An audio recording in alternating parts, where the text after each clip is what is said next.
So, it's been a bit since my last video. I was planning on coming back a little sooner than this, but life just got in the way. To get myself back into the swing of things, I'd thought I'd tackle a small and relatively simple Labyrinth project, making a fake poison peach, like the one that Sarah bites that censored the hallucination ball. While it might not be the first prop replica that you think of when it comes to Labyrinth, it's a very important one in the story of the film, and one that, in my opinion anyways, will look great on any Labyrinth fan shelf. So without further ado, let's begin.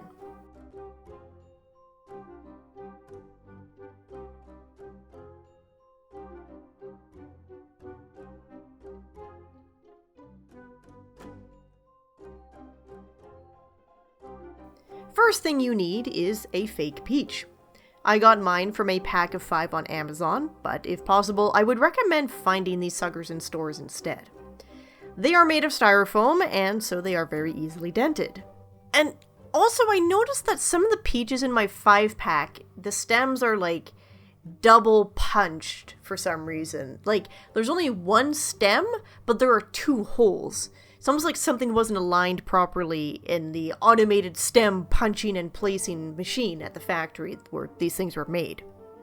But anyways, point being that if you can find these guys in stores, you can select the most pristine peach from the ones on offer. But if you do end up with a peach that does have a dent, that just means that that side has happily volunteered to be the one with the bite taken out of it. I gently removed the leaf and stem from my peach.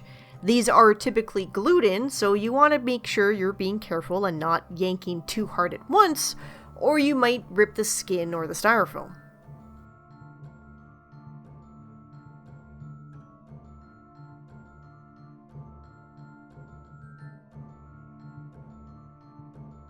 After that, I'm going to start forming the bite by cutting into the peach with an X-Acto knife. I am vaguely referencing a screenshot of the peach from the film, but really you just need a natural looking shape that vaguely resembles a bite mark. Once I've got the perimeter of the bite cut, I'm just going to go in with my fingers and start pinching out chunks of the styrofoam. I pinch a little extra out of the middle of the peach to make room for the peach pit. Once I was happy with my excavation of the peach, I mixed up some yellow-orange acrylic paint and painted that over the styrofoam. I'll be adding some special air-dry clay later on for the peach flesh, but I wanted to make sure that if I missed a spot with the clay, it would be less noticeable with the bright white styrofoam painted to match the peach flesh. Now, originally I had these grand plans to use an actual peach pit in this project. I have seen crafting YouTubers use real sticks and dirts and other stuff in their crafts, and they always advise baking those items in the oven to kill off any bugs or what have you.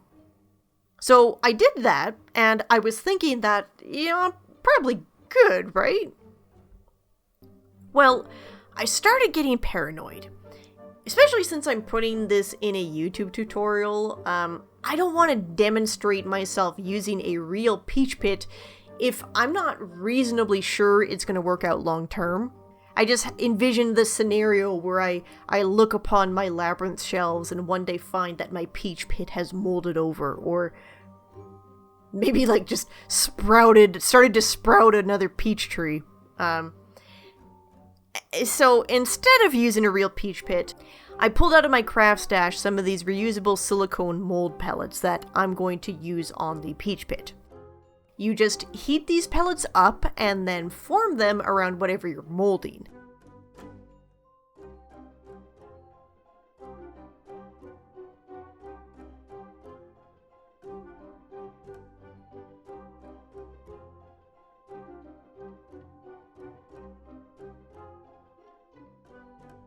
And once the silicone cools down, you have a nice little mold that you can then proceed to fill with whatever material you choose.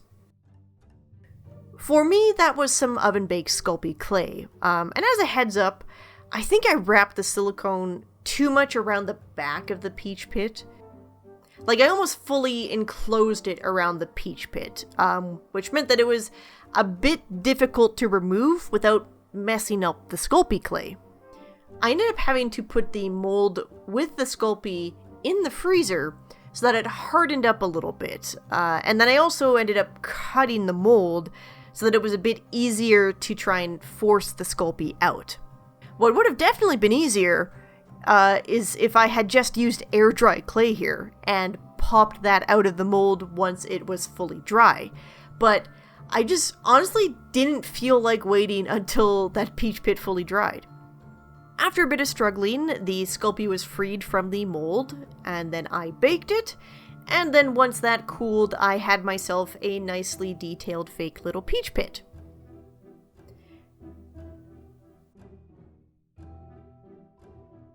I then proceeded to paint the fake peach pit with some various shades of brown acrylic paint, referencing the actual peach pit on what color to aim for. And I'll point out the obvious. You don't have to make a mold of an actual peach pit. You could just sculpt one from scratch out of air-dry clay or oven-baked clay, whatever. I'm just doing it this way because I happen to have the silicone mold stuff on hand, and also because I'm just trying to justify having bought real peaches for this project. I'll also point out, I recently realized that these reusable silicone cupcake liners make for really great paint pots.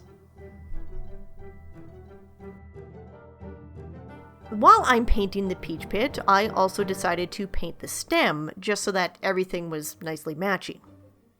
And speaking of the stem, I also decided to add a bit of extra peach skin to the top of my peaches here. These peaches were the best of my bag of fake peaches, but they still kind of had that double stem hole problem that I talked about before. So to cover that up, I used some of the fake peach skin that I peeled off of the styrofoam that was cut away to make the bite. It's basically like a skin graft, but for a fake peach. I didn't get any footage of this on camera as I wasn't sure it was going to turn out, but I basically just added a tiny bit of Mod Podge on the back of the little piece of skin, and then I glued it onto the peach. Essentially, it's not perfect, but it's better than it was before, so I'll take it. Anyways, here are the fake peach pits all painted up, and as you can see, I added a bit of a watered down red wash to get some of that red color into some of the crevices. And then I also did a matte sealant over top to seal in all of the paint. And by the way, I've got 2 peach pits here because I'm making 2 peaches. In addition to wanting to make sure I had enough footage for this video, I just couldn't decide which fake peach I liked better, so I figured I'd make 2 and decide which one was my favorite later. For the peach flesh, I'm going to be using this translucent air-dry clay. I knew I wanted translucent clay for this, because that's going to get me the closest to a realistic looking peach flesh that I possibly can. And of course, I needed air-dry clay because I can't put styrofoam in the oven. This air-dry clay is white, so I'm using some Liquitex acrylic ink to tint it a suitable golden yellow color. I picked this up from a Studson Studios video, and much like Studson, I had a little mishap while mixing the ink into the clay. I was actually pretty lucky here. I had a good few items in the splash zone around my working area that were thankfully unscathed by the ink splash. And also thankfully, all it took to clean this ink off of my kitchen counter was a bit of rubbing alcohol. So, it was all good. With that cleaned up, I glued the peach pit in place with a bit of hot glue, and then I started to apply the air-dry clay. Essentially, I just started trying to smoosh the air-dry clay into place, sometimes busting out the sculpting tools to help me reach into some of the nooks and crannies around the peach pit. I took off my gloves for this part, which turned out to be a mistake that I will be getting into later. This air-dry clay takes a while to fully dry, but it does start to crust over pretty quickly, so you have a bit of a time limit when you're doing this. If you start to manipulate the clay after it's crusted over, it can form some tears or wrinkles that don't look great. So the best advice that I could give is just to try and move fast and not overwork the clay. While that's going on, I'll take the time to give a big Canadian sorry that it's taken so long for this second video to come out. I've actually started like 3 other videos for this channel, and I just keep getting in my head about the filming process. So again, like I said in the intro, I figured let's make this peach tutorial because it's going to be a nice, easy video that I could probably put together fairly quickly. And then, just as I was starting to work on this video, I found out that there were wasps living in my ceiling. So that delayed me for a bit as well, because all I could think about was the constant threat of wasps appearing in my home when I least expected it, which is not conducive to filming a YouTube tutorial. But it all worked out. It's all good. The wasps no longer have residency in my ceiling, so here I am, finally back to making this fake peach. Immediately after applying the layer of the air-dry clay, so while it is still relatively soft, I used some chalk pastels to add a bit of color around the center of the peach. I basically just scrape the pastels with the back of my X-Acto knife to get some of the dust, and then I stipple or brush it on, kind of like what you would do with makeup.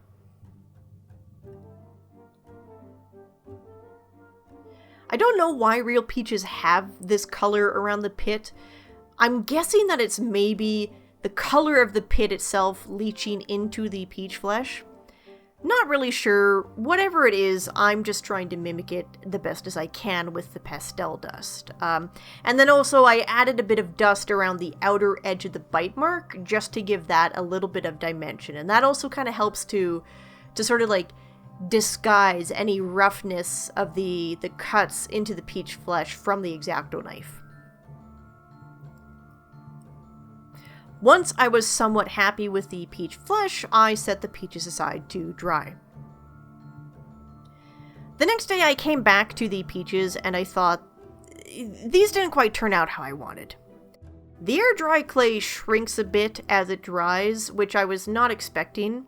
And so I had a noticeable edge around the perimeter of the clay that I felt really ruined the illusion of a fake peach.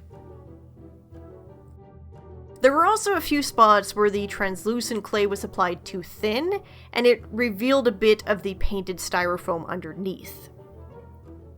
And there are also a few visible fingerprints, thanks to me not wearing gloves for the sculpting part. After some consideration, I realized that I could do better, so I peeled off the air-dry clay to do a second attempt.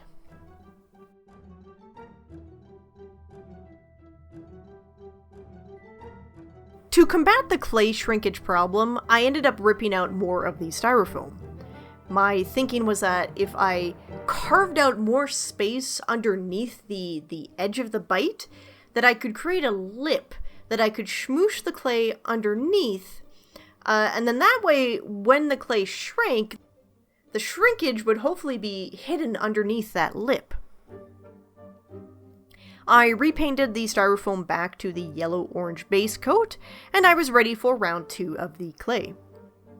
This time, I started with a blob of the air-dry clay mooshed onto the styrofoam, and then squished the peach pit into that, which saved me the trouble of having to futz with the sculpting tools to try and make sure that the peach pit was fully surrounded by the clay.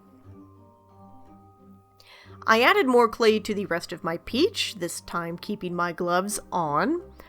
And I added the clay and pastels pretty much the same way I did before, I just did it a bit better this time. On peach number 1, I had smoothed out the clay as best as I could with my finger. But for peach number 2, I think the air-dry clay sat out just a little bit longer before I started applying it, because it started to form some slight wrinkles, but the clay was still pretty pliable. And that ended up feeling like a happy accident of sorts. I thought that these slight wrinkles gave the clay a more natural looking texture for the fruit flesh. And so for peach number 2, I didn't attempt to smooth out the clay at all. I just left the wrinkles as is. A quick note about the pastels. Peach number 1, I went a bit heavier with the darker red around the bite edge. And after finishing peach number 2, where I instead used a lighter tan pastel color, I realized I didn't like how high contrast peach 1 was anymore. By this point, peach number 1 had been sitting out for a bit, so the surface of the clay was already hardening. As a result, I found I was able to use a kneaded eraser to gently remove some of the pastels. So that's an option for y'all if you also want to dial back the pastels a little bit, at least on this air dry clay section. With version 2 of the clay application done, I once again put the peaches aside for the clay to finish air drying. In the meantime, I moved on to making the little green wormy friend. I'm going to use more translucent clay for the worm, this time some pre-colored green oven-baked clay. As an aside, I've kind of fallen in love with translucent clay a bit. On a whim, I recently made the scene stone from Coraline out of translucent clay, and I just loved how it turned out. And as a result, I've been resisting spending all of my free time making more fake stones. I don't need fake stones, but it's really fun to make. But anyways, back to the wormy friend. I started rolling out the green translucent clay into wormy shapes. I was finding this clay was a bit sticky. I'm not sure if that was because I was doing this on a kind of hot day, or maybe it was just the natural heat from my fingertips warming up the clay. I ended up putting the clay into the fridge for a bit to try and cool it down, and that definitely did seem to help. It probably would have helped even more if I left it in for longer, but impatience was the theme of this particular project. Impatience and sealing wasps, I guess. I used a clay sculpting tool to add some little ridges along the body of the worm, just kind of rolling the clay around the sculpting tool and not caring too much if it was perfect. That's kind of the nice thing about making organic creatures. You don't have to worry too much about perfection because perfection rarely exists in the natural world, so it adds a layer of realism to have these little small imperfections in a project like this. Like we did with the peach flesh, before baking the clay, I wanted to add a little bit of color with some chalk pastels. I just gently brushed on a bit of dark brown and light tan to the head and tail of the worm. Then I popped the worm into the oven, and about 15 to 30 minutes later, I was rewarded with these beautiful little guys. It's really interesting to see the difference between the unbaked and baked clay. It's a little magical, the transformation that occurs in the oven. If you can, I would highly recommend giving translucent clay a try. As with the peach flesh, I just think it adds a way more realistic vibe to this project than regular clay would. I actually did 2 batches of worms. I gave the second batch a subtle S shape with their bodies, which I think makes them just a bit more aesthetically appealing. The last thing I'm going to do to my wormy friends is add a brown wash to bring out some of the sculpted ridge detail. I'm using some special wash paint as it's again what I had on hand in my craft stash, but you could just use some watered down brown paint for a similar effect. I think I maybe overdid the brown on some of these worms, but that's okay because I made plenty of extra, so I can just pick my favorite out of the bunch. Also, I only realized after struggling with the application of the brown wash that it is much easier to apply the wash if you just stick a pin in the worm and paint it that way. At this point, about a day later, the air dry clay was dry. To add a bit of shine to the peach flesh, I used a few layers of Liquitex gloss varnish. I mixed a drop of the golden yellow ink into the varnish. What I was going for was trying to give the varnish just like the slight appearance of juice that was kind of coming out of the peach flesh. So I mixed that up and then brushed it over the air dry clay. With this varnish, you have to apply it a bit thin because a thicker application won't dry as clear. Although in this case, I was okay with having a bit of that around the peach pit in particular, because it made it look like some of the juice had collected in the crevices around the peach pit. And a thing to note about the chalk pastels and this varnish, for the most part, I didn't notice any issues applying the varnish, except in this one area where I think I rubbed the paintbrush too much against the pastels, and I think I removed them.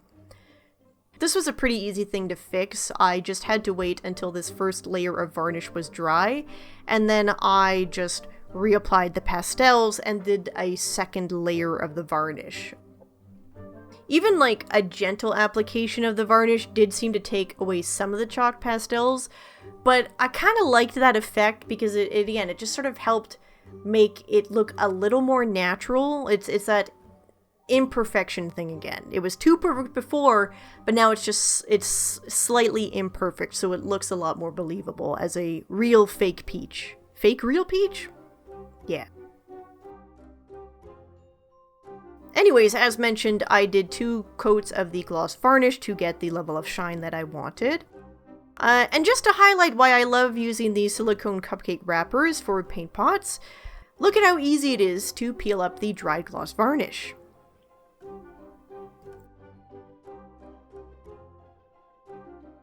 After the varnish was dry, I did attempt to add a bit of pastel dust on the skin of the peach, just to try and boost the color a little bit. These fake peaches actually have a bit of flocking on them, so they have a fuzzy feel to the touch. So pastels are the best way to add a bit more color without affecting that fuzz. That said, I kind of abandoned this fairly quickly. I didn't have quite the right shades of pinks and reds in my set of pastels, and I didn't want to risk applying something that I didn't like and ruining the peach just as I was about to finish it. The kneaded eraser trick from earlier didn't seem as effective on the peach skin, so I don't think that was an option here if I screwed up.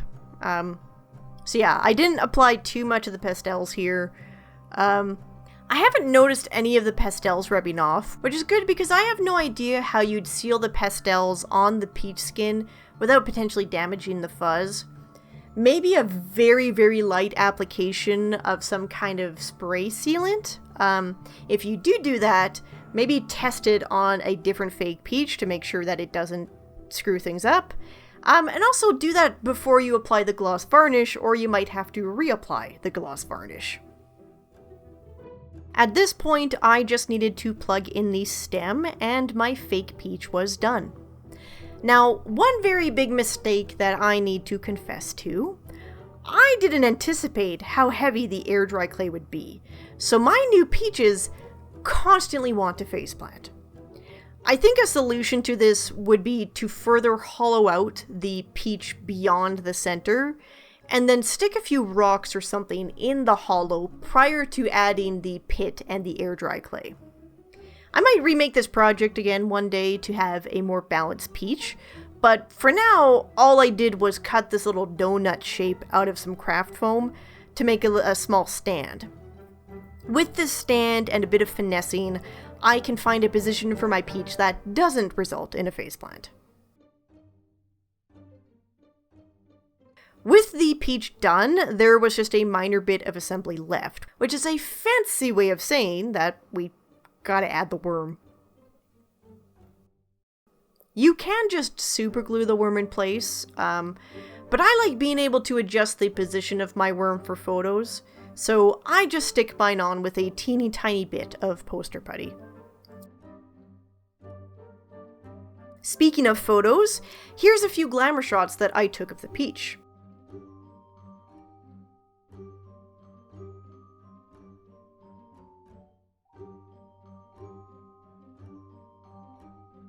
The junkyard shots were really fun to do. I just had to pile up a bunch of random stuff from around my place and then slap in some fake cobwebs in there, and bam! Got myself a suitably dusty pile of junk that any Labyrinth fan would surely be happy to wake up in. Before I end this one off, I wanted to show a quick little comparison between this new peach and one I made for myself a few years ago. They say comparison is the thief of joy, but it does honestly give me a lot of joy to see how much of an improvement I've made between the old and the new peach. It's kind of funny to look at the old peach because I remember being really happy with it and feeling really proud of it. And now side by side this new one, I'm honestly I'm a little confused why I ever thought the old one looked good. But honestly, that's okay. That just means that I've grown a lot in terms of not just my skills, but my ability to discern quality.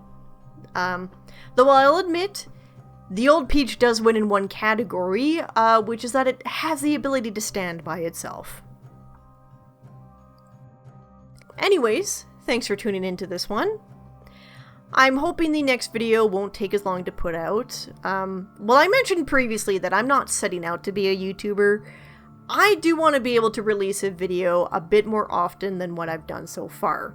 I'm also wanting to try some not crafting videos, still Labyrinth related mind you, but just something outside of making prop replicas, and maybe those videos will be a lot easier to put together between these big builds that seem to very easily spiral.